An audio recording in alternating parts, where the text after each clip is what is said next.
Hello, spooky crew. Our tote bag drawing is officially closed, and we just want to say a massive thank you to everyone who entered. We are so grateful for the love and the support, and we have loved reading your reviews. Missed the tote? No worries. We're still sending out high-quality vinyl stickers while supplies last.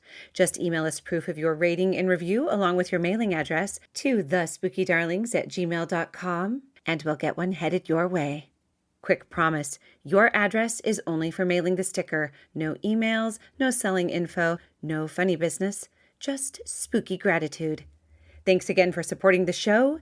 You are the reason we do this. You are listening to The Spooky Darlings. I'm Nettie. I'm Haley. I'm Emily. And this is a podcast where three sisters gather to share tales of the strange, the eerie, and the downright bizarre. This is our 5th installment of our Cryptid Crawl, and we are visiting the state of California. But before we get started, we wanted to announce a Spooky Darlings giveaway in honor of spooky season. We want to thank you for supporting the Spooky Darlings. The first 50 people who leave us a written review will receive an exclusive Spooky Darlings sticker. Here's how you get it. Step 1. Write a review of our podcast on whatever platform you listen on. Now, if you've already written a review, you can skip to Step 2. Step 2. Email us at thespookydarlings@gmail.com with either a screenshot of your review or your username. Don't forget to include your mailing address so we can send you a sticker. And Step 3, we will send you a free sticker as a thank you. But that's not all.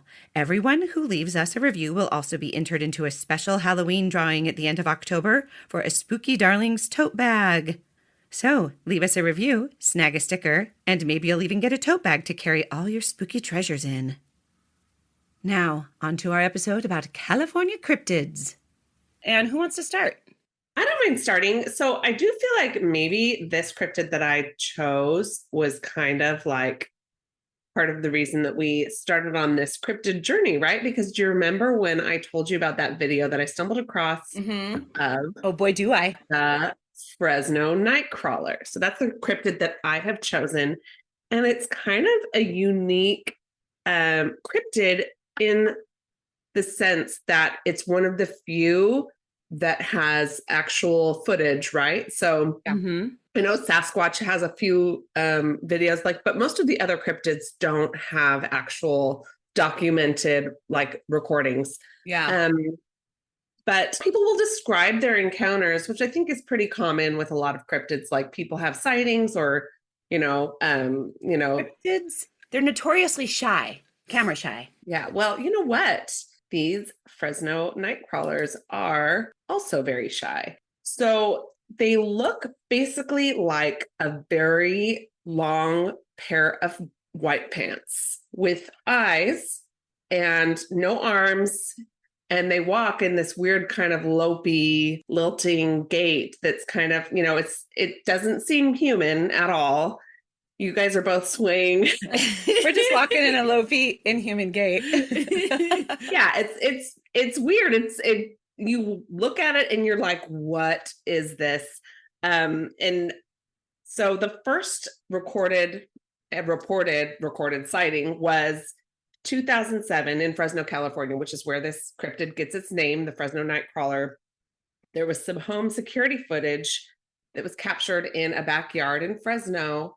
And it was kind of like an older, outdated security system. So it was a literal old school VHS tape that this man had. Oh, wow. That he brought to actually a local news station and showed them. They weren't able to actually make another copy. They couldn't figure it out. So they ended up videoing the television screen as it played the copy that he had. Oh my gosh. This was according to a YouTube video that I watched from that was linked on the Cryptid wiki fandom site.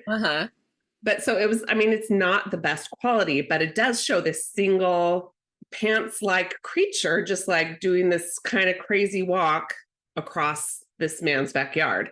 So it kind of captured everybody's fascination and attention. And there was another sighting that was captured on video in Yosemite that showed two of these cryptids kind of loping across a wooded area. So that was reported to have been in Yosemite National Park. And there have been other sightings reported. There was one recorded in Billings, Montana in 2020.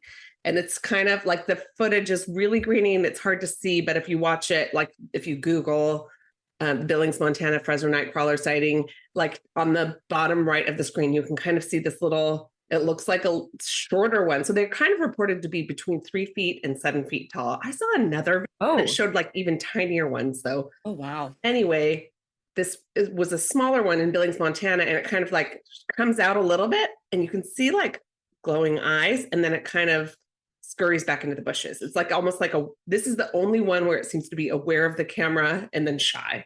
Oh my goodness. It sounds cute. And that was a little one? No, not the little one it was odd because the little one looked like way smaller than anything else that I've. Like a pair of fingers? It was like the size of a banana, just scurrying around. People that have claimed to see them say that it's an overwhelming, like friendly presence. Like there's nothing about them that is ominous or threatening at all. You don't get a feeling of dread. Yes. It's just sort of like, whoa, this is weird and friendly. Friendly and a little shy, right? So like not at all threatening to the people that have claimed to see them. There was another sighting in Poland, another one in Indiana. The one in Indiana was not captured on video, but it was seen by like a teen driver who like pulled over because he was kind of freaked out. And then an older couple passing the opposite direction saw it too and pulled over. And the cryptid had left, but they kind of like talked to each other and were like, what in the world? And then just kind of like parted ways. But like that was another strange sighting. So it's not only been seen in California. Mm-hmm. That's where it started. But that was the like kind of where the sensation and where it was first named, really. I love that this cute cryptid is bridging the generation gaps. Yeah. So people theorize that it is either like an alien or some kind of interdimensional entity, especially just because of the way that it like walks a little weird, like doesn't quite seem to have, like it's clearly, I don't know, like it doesn't walk like a normal creature that follows the laws of gravity, I guess. So people think that it could be an interdimensional entity or that it could be a spirit or ghost.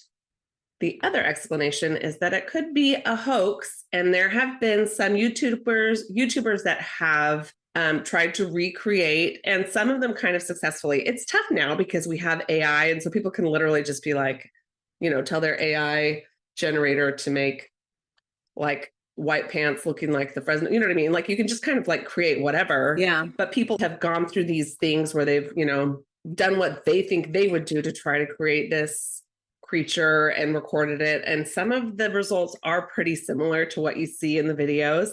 But there was one very specific guy, his name was Matt Sconce, and people started to talk on Reddit about some guy that they knew that had claimed to have been responsible for the Yosemite video of the Nightcrawler. So he was a filmmaker and a paranormal investigator, and he was trying to create a show that was like factor fabrication. So he claims, and let me pull up his post where he actually like took credit. Matt Sconce said, "It's time for the truth. I am the creator of the Yosemite sighting of the Fresno Nightcrawlers. Here's my fake account, Sierra Parahunter, and the first post of the 2 creatures that exist on YouTube. Attached is the video link and a picture from inside the channel showing that I control the account. Why did I do it? I'm a filmmaker. My last film was blah, blah, blah. Back when I created, it was popular on Amazon Prime, whatever. So my father and I were part of the show where we proved the paranormal event could be recreated. The video was only intended to convince the host of the paranormal TV show that it was a real sighting so we could reveal how we did it when he showed it to us, like a paranormal inception. Show never went anywhere. We forgot to take the video down." Oh, yeah, right. I don't believe they forgot to take the video down. Also, I don't believe it either. By the time we realized it had a huge amount of views and had been reposted everywhere, people enjoyed it, so we let it stay up. How did I do it? After reviewing the original sighting, we realized it might have been done using a zip line, but we had a different plan. We built two creatures. They used a T pole. Okay, so I'm going to stop reading. I'm just going to kind of paraphrase. They had like a pole that was a T on the top, and then like a foam ball on the top of that, and then a sheet over the top. Then they put weights on each side of it, and they just kind of like dragged it along. So the weights like stepped weird as they dragged it along. They went downhill, and then they just said it was in Yosemite, and it was actually like on his parents' property. Does it feel a little bit like criminal investigations where the crime happened and the people are, instead of trying to prove it right or wrong, they just try to recreate the event? Does it feel a little bit like that? Like, let me see what I can do to, I don't know. Yeah, no, it does feel like that. So I mean, he claims that they did this and then used After Effects, which is an editing tool, to like make it seem more like what they wanted it to seem like.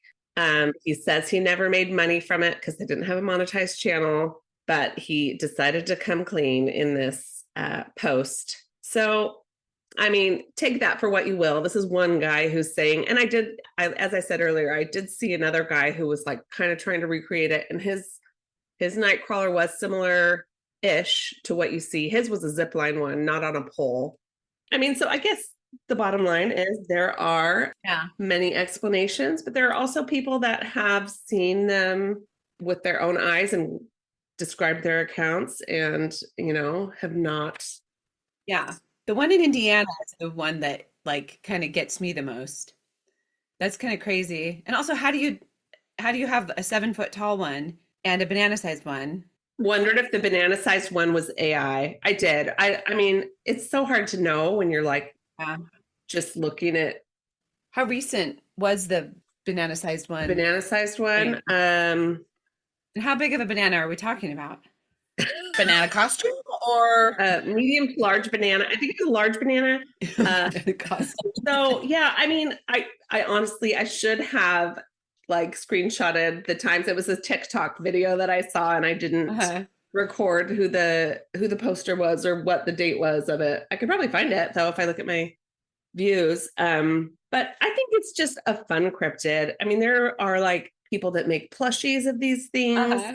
There was an interesting thing that I saw where this guy was talking about how there are these sculptures that basically look like maybe they're made from like old trees or driftwood or something, but that are very tall versions of basically something that looks a lot like this Fresno Nightcrawler.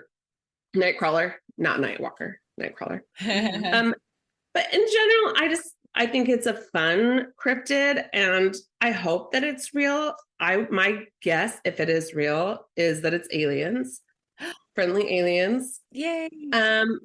Or it could just be an elaborate hoax that multiple people have tried and pulled off. But those are kind of the takeaways I have. Do you guys have any questions about the Fresno Nightcrawler or any comments? I will say that the first time I heard about them, I thought, well, if I were going to hoax this, I would put on glow-in-the-dark white pants. It has some sort of like head on my belly, and then wear a black shirt with a black hood, and then just run around. The only thing that's crazy, like where it really literally couldn't be that, is that it's first of all, you can't walk like the Nightcrawlers walk. Like, it's a little weird. Oh, you think I can't? I think you can. Also, people that say that it's like somebody just in white, like the leg split goes up way too high for there to be a human inside there. The legs basically go up to where the head is. Right. And especially if they're 7 feet tall. That's as tall as a Harlem Globetrotter. It is. It really is. It's as tall as a 7-foot pole. That's a short Harlem Globetrotter. 7 feet. Yeah. And they don't have arms, so they couldn't do most of those basketball tricks. We don't know. We don't know what they could do with those feet. You're right. So that's it for the Fresno Nightcrawler. I love that one. Yay, Emily, that was so fun. I do love that they're friendly. Like, that's the general feeling people get. I really like that. I'm glad you talked about that. That was kind of fun when we were sharing videos about them. So we'll scrounge up some photos and some videos and put them on our socials, which we will put those up. Do you want me to go, or would you like to go? Hey, I'm happy to go. Sure. So my cryptid is the Billiwhack Monster, and he's hairy and homicidal. So, but I don't know of any murders he's committed. That's just But he wants people, to. yeah. So he doesn't give you that friendly Nightcrawler feeling. He gives you like very scared for your life feeling. So the location is Santa Paula, California, and the main like sightings and experiences are between the 1940s and the 1950s. And so it is now abandoned, but the Billiwhack Dairy used to be a very successful dairy, and this is just about an hour north of LA. Okay. And this dairy provided most of the milk for like that area of California, including LA. So would you say it was the dairy area? Yeah. So the Billiwhack Dairy began to go under because the area was expanding, the demand for milk was too much, and they started being overtaken by other dairies. And so they started to go under, and then the area was purchased by a mysterious man named August Rubel, and he was a Swiss immigrant, and he allegedly worked for the OSS, which then became the CIA later. Wait, you said this is early 1900s? Like 1940s, 1950s. So mid? Okay. So during World War II, Rubel had used the dairy as a cover for government experiments, including the research on developing super soldiers for the war. And so this is that's how Captain America was made. But he wasn't turned into a monster. He was turned into a captain. He was not hairy or homicidal. In fact, I don't think he has any hair on his body except for his head. He was real nice. You hope. You wish. Gross. So it is said that the Billiwhack Monster was a failed experiment from these, but the Billiwhack Monster, he is said to be a hairy humanoid, 7 to 10 feet tall, has superhuman strength, and is covered in matted gray fur. And he is usually said to have goat-like horns with an ape-like face. And so it's thought that the experimentations were between apes and like other animals to create said super soldier, because apes are so strong. Someone was like, I have an idea. Let's combine a goat with an ape and human. Super soldier. Those are the three animals that I think of when I think of super soldier. And the OSS was like, you're a genius. August Rubel, you are a genius. Some of the things that this cryptid is known to do is throw large rocks up to 50 pounds long distances towards groups of people that are in the Billiwhack Dairy area. It's kind of like Bigfoot. Yeah. At least it's not poop. Yeah. I prefer rocks to poop. I don't know. I mean, listen, I don't want to be hit with either a rock or poop, but I feel like I could survive being hit with poop. I could not survive a 50-pound rock. Socially, you would not survive. Well, I'm not going to have anyone record it. Wouldn't tell anyone about it. I'd just come home and take a 3-day shower. Oh, you think you'd just be alone perusing the dairy area? Yes, of course. I'm perusing the dairy area alone. The cryptid's not going to come out if I'm not alone. I will not have any cameras with me, or the cryptid would not come out. I would just prefer, oh gosh, I really don't want to like put this out in the universe. Because what if I do get hit with poop, especially 50 pounds of poop? Don't put it out in the universe. I think any human is more likely to survive getting hit with 50 pounds of poop than 50 pounds stone.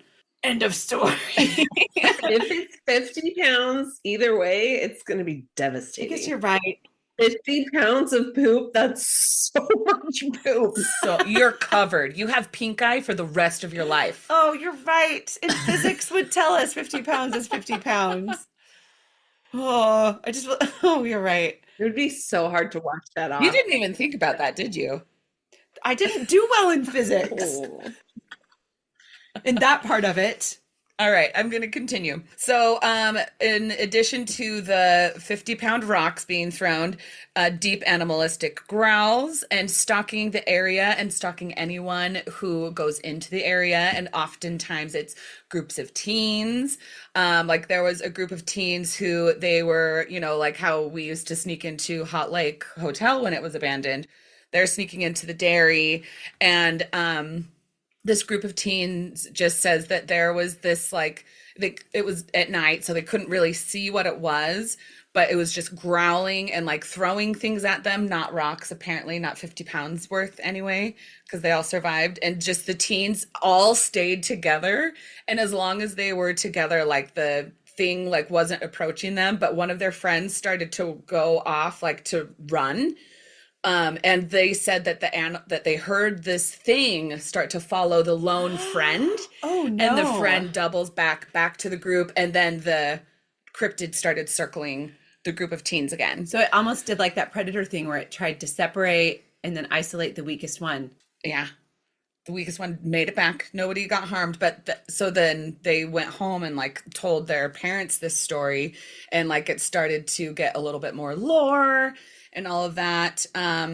So again, teenagers reporting being chased and or attacked by the monster, and it's only smaller groups, like if it's like 2 teens or something together that get attacked. And then dead livestock being reported, and unusual howling from the canyon in the area. So about the dead livestock, did it say that the livestock was killed in a particular way? I didn't see anything like that, but I also didn't go too deep in my research. So okay. Like eaten. It didn't say if it was like dead livestock that was eaten or if the livestock was just dead. Yeah, dead. Probably, you know, like looked like it was attacked by an animal, like but it had then been billywhacked over the head. Billywhacked over the head, and then combined with the unusual animalistic noises. So like farmers would be like, well, this wasn't our usual predator. It was Billiwhack Monster, is my thinking on that. We have the secret military experiments, underground bunkers underneath the dairy, and then I also just saw briefly mind control and mutation theories. So like having those super soldiers be at your beck and call and fully under your control while also inhumanly strong. And then there's also, of course, UFO theories, and no like solid evidence except for these eyewitness experiences by mostly teens. And then it is kind of coming up through that like World War II post-war experience. And so then back to August Rubel, he died in a freak accident in 1943, trampled by a water buffalo. And this only leads more to the lore. Yeah. Because water buffalo? Billiwhack Monster? Yeah. August Rubel. Or was he purposefully killed by the government? I'm just saying, was the water buffalo was the water buffalo actually a Billiwhack Monster? And they're like, what can we say he was trampled by? And someone's like, I don't know, a water buffalo? And they're like, okay, done. Right. Deal.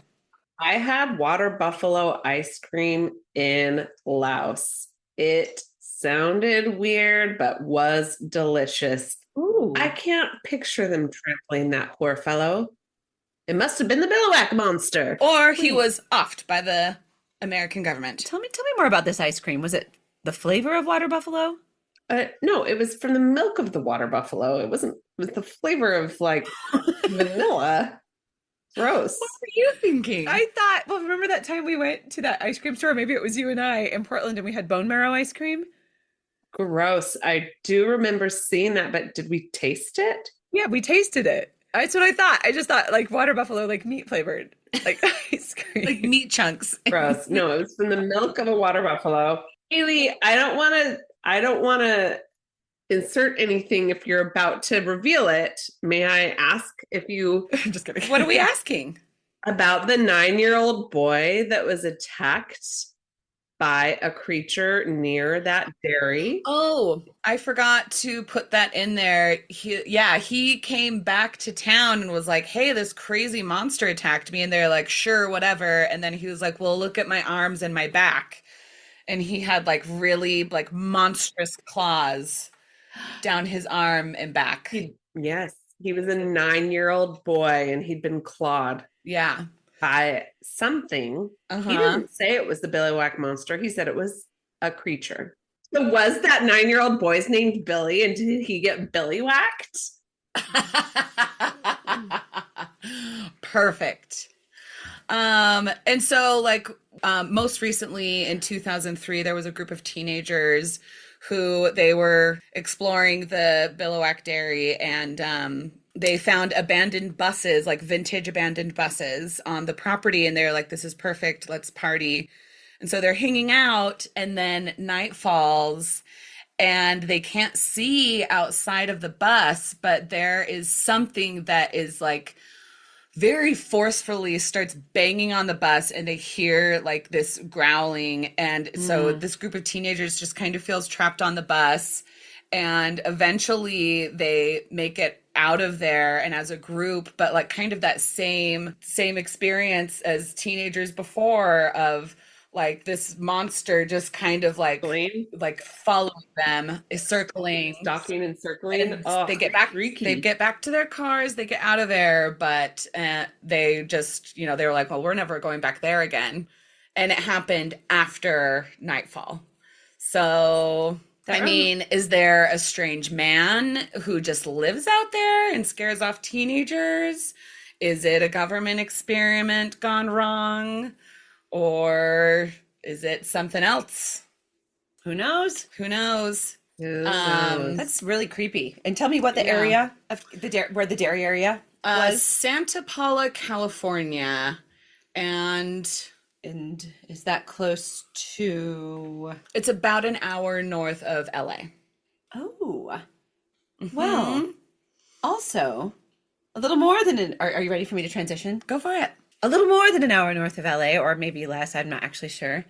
There exists another cryptid that is native to California, or at least heard of in California. But first, we're going to set the tone. Haley, if you'll give me some spooky music vibes with vocally. Emily, give me some crow's a raven caw.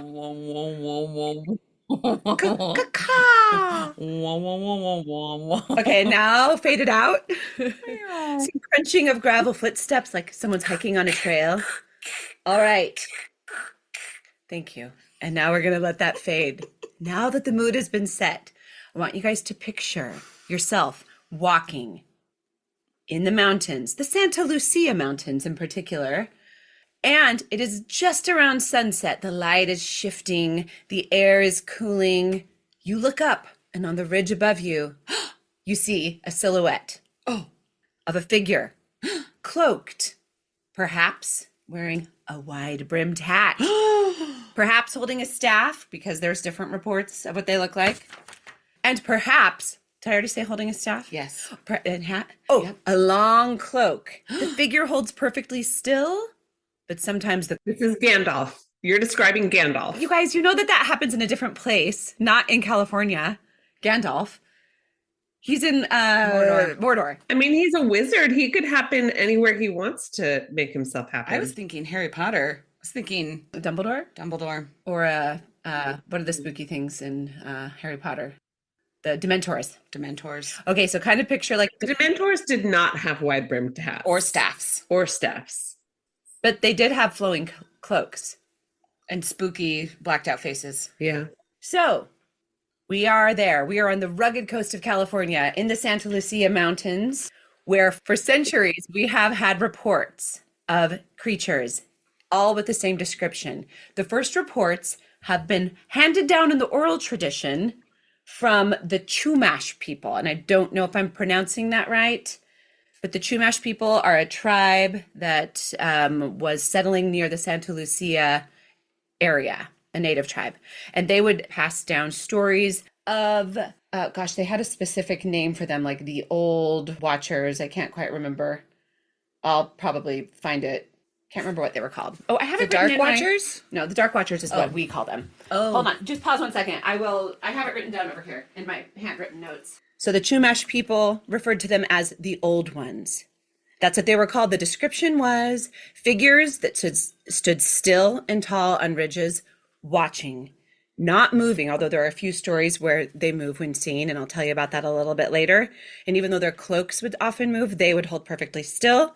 The Chumash people believed that if you saw them, it was a sign that you were worthy or chosen. It was like a good sign if you saw them. Then in the, I want to say early 1700s, the Spanish settlers reported, and this is the first written account of them, they reported seeing the exact same thing that was handed down from the Chumash people. They called them los vigilantes oscuros, which is the dark vigilantes. The dark vigilantes. And they would describe them exactly the same. The hikers or travelers would see, as they crossed the Santa Lucia Mountains, the same exact thing. Dark hooded figures or cloaked figures, sometimes with a wide brim hat, standing, watching. To protect them from the sun. Perhaps. Wait, was this a daytime or a nighttime? So it was most often seen. So they have been seen in the day, but they're most often seen at dawn or at dusk. Nice. They appear, they're never like close to you. They're always in the distance. Although some people have said they'll see them like in the tree line, like a little bit close. And as you watch them, they either fade away or turn away. If you like look away and look back, they're gone. That is what most people report. But sightings are still occurring today, to this day, with hikers in the Santa Lucia Mountains. No one has been able to produce a picture. They seem to be like aware if you have a camera or if you have a camera out or a recording, they won't appear. In fact, people will say that they're recording their hike and then they'll put their camera away, packed into their bag. And that's when like these creatures or cryptids will appear. So is it a human type form? It is a human type form, but it's tall. It's 7 feet to 15 feet tall. Wow. So it's very large. And it's like the descriptions are consistent, like through the Chumash people, through the Spanish settlers, and through what we see today. The descriptions are very consistent of what people are seeing.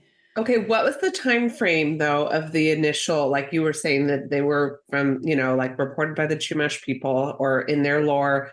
So that's the original. And I don't really know time frame because I don't know for how long, but that was before it was handed down like oral tradition through the Chumash people. The first. Okay, so that could have been for centuries or millennia even. Okay. And then the Spanish settlers, and that was the early 1700s. And the Spanish settlers also have seen them. Mm-hmm. Okay. And still today. And then there have been other reports of people, anyone who's like crossed the San Lucia Mountains have reported seeing them. Like settlers, like from the California Trail, from the, what do they call it? The Gold Trail, like going to get gold, have reported seeing them, and still today. So, you guys know Olive Steinbeck? Do you guys know her? So she's John Steinbeck's mom. Do you guys know who John Steinbeck is? Yes, we do. I've heard of John Steinbeck. I'm excited to hear more about Olive. So she was a school teacher, right? So well-read, like good reputation, very pragmatic is how she is described. John Steinbeck's mother. So she's not someone who's like prone to exaggeration or making up stories. And she was out riding horseback one day in the property that they owned in the San Lucia Mountains above where their house was. And as she was riding, she looks up and she sees a tall, dark figure standing on a ridge, unmoving, gazing out over the landscape. And she felt so disturbed by the presence and that she couldn't explain it because it was taller than a human. It was like definitely not a man, that she refused to go into the mountains ever again. And she said it didn't follow her. It didn't try to necessarily interact with her. And she didn't feel like it meant her harm, but she found it unsettling enough that she refused to go back again. And she talked to the family about it. Like it was definitely told in family lore. Then John Steinbeck wrote a short story in the early 80s called Flight. And he tells the story of a guy named Pepe. Ooh. And Pepe had committed a crime of some sorts and was fleeing through the mountains. And he looked up, and on the ridge next to him, so I'll just read you this quote. Pepe looked up to the top of the next dry, withered ridge. He saw a dark form against the sky, a man on horseback, outlined against the pale sky, and then it was gone. Ooh. Then Thomas Steinbeck, he's John Steinbeck's son, and he was also an author and a screenwriter, and he completely believed in the Dark Watchers. He spent a lot of time trying to prove their existence. And he said that they were real. He insisted they were real. And he said that, they were a very consistent phenomenon that's been reported and seen by so many people. Mm-hmm. So, in the 1960s, there was another teacher. So, Olive Steinbeck was a teacher. In the 1960s, there was a high school teacher from California, and he went hiking alone. And he reported seeing a tall figure standing on a peak, arms crossed, staring straight at him, unnaturally tall. So the teacher waved, and the figure raised an arm in return. Whoa. And then the teacher looked down briefly, just like to steady his footing. And when he looked back up, it was just gone. The creature was gone. So he didn't have like bad feelings about it, but Olive Steinbeck was very disturbed. This guy, I didn't get anything about this guy's feelings about it, but the general consensus of people who have seen the Dark Watchers said that it all starts with a feeling of being watched and kind of an unsettled feeling, and where they don't necessarily feel like something's out to get them. It's that feeling of being watched. It actually kind of just made me feel like how you feel in the mountains when you start thinking about like cougars or something, where you're like, one could just be, like anywhere. It just that kind of creepy feeling. Now, in 2011, there was a hiker hiking up in Big Sur, in the, I think that they were in the Ventana Wilderness area, which I'm not really sure because I don't know California that well. And they saw a silhouette the size of a door standing on a hill, staring directly down to where he was camping. And they froze. It didn't move. He called out, and it just turned slowly away and just like faded. Whoa. Faded into the dusk. There was another camper that said that they just felt like for hours they were being watched, but they didn't see anything. And this is like the one photo encounter. They didn't see anything, but he had taken a bunch of photos. And so when he was reviewing his photos the next day, he had captured a faint, dark shape high on the ridge in the distance. And he didn't think he had seen it he didn't remember seeing it with his eyes. So there's like a few theories about what could be happening. There's like a phenomenon called the Brockenspector. And I think there's a picture of it right there.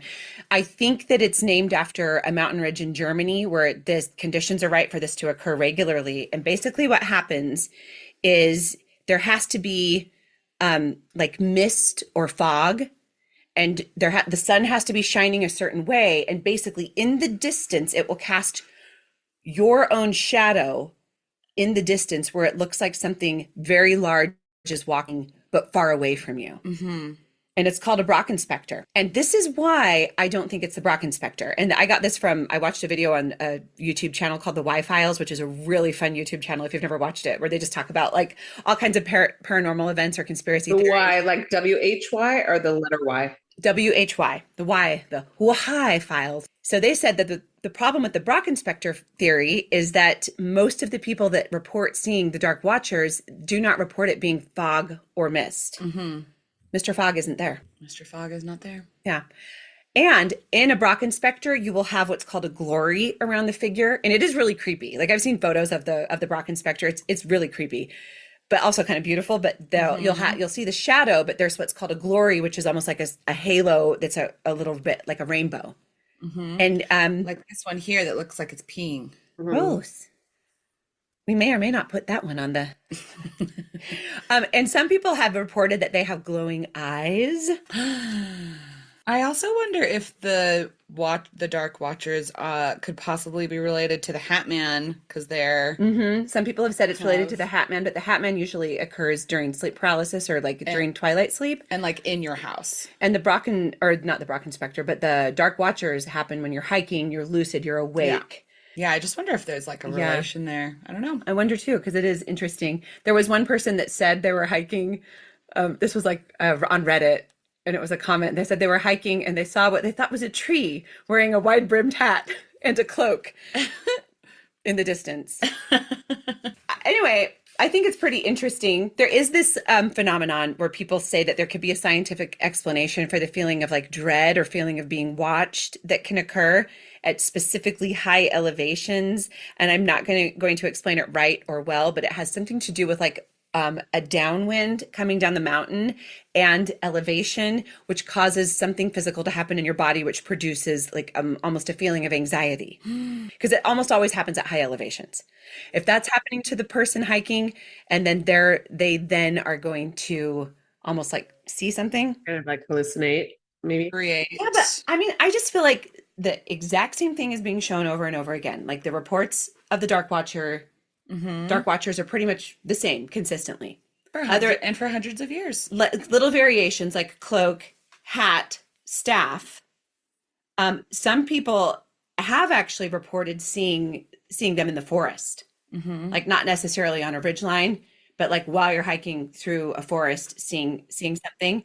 And the kind of general rule for people that are in the know is stay on the trail, keep walking, don't acknowledge it. It's not going to Don't show too much interest, right? yeah, Yes. don't show too much interest. It's not going to harm you. Just kind of carry on.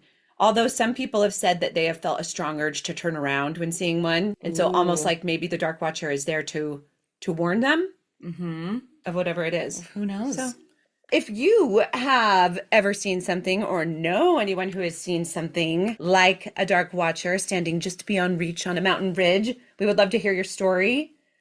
We'd love to hear stories about the Billiwhack. Or Yes. Emily, what was yours? Pants. Fresno Nightcrawler. Any of these cryptids, if you have had experiences with them, you can email us at thespookydarlings@gmail.com. So when are we hiking? Where are we going? Hiking in California. And I'm thinking, have you guys seen those new glasses that you can wear that have the cameras hidden? I guess they're not that new. Do you think the Dark Watchers would know if we are wearing those and we talk loudly about how we're like Luddites and don't want to film anything? Let me find out. She's going to Google it.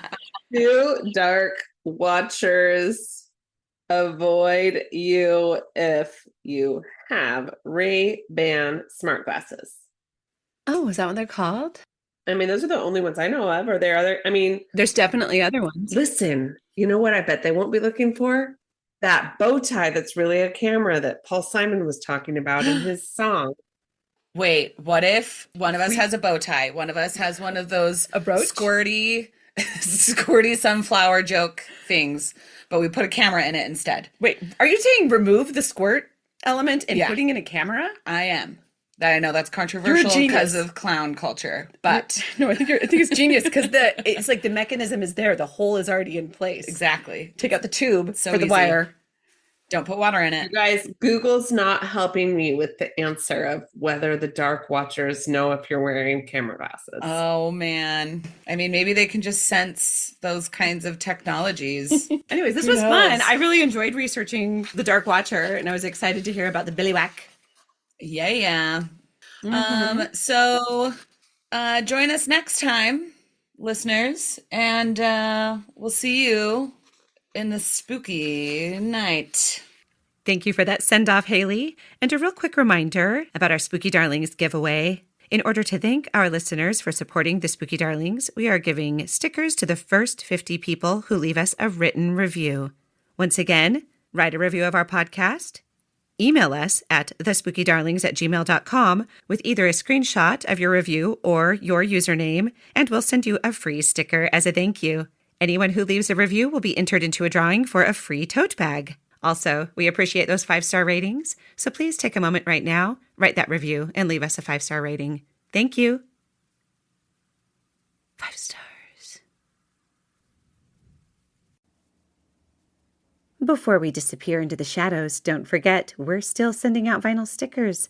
Leave us a rating and review and email us proof to thespookydarlings@gmail.com, along with your mailing address, and we'll send you some spooky snail mail while supplies last.